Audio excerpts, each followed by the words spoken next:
Hey guys, welcome back to our channel Take 2. Today in this video, I'm going to show you guys how you can call landline using Viber.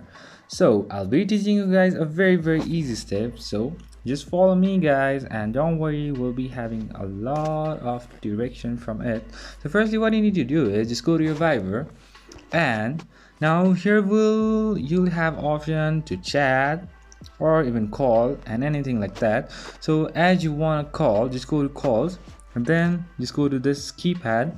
Now you can type the number over here. So let me just have a random number, let's say 663662, and then just press on call.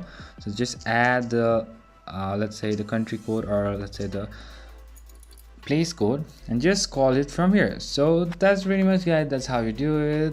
I hope this video is helpful for you guys. So thank you for watching our video guys. If you like our video, please leave a like and do not forget to subscribe our channel, and also hit the bell icon so you never miss an update from us. If you have any queries, just comment down below guys. I'll see you guys again in our next video. Till then, stay safe guys. Thank you for watching.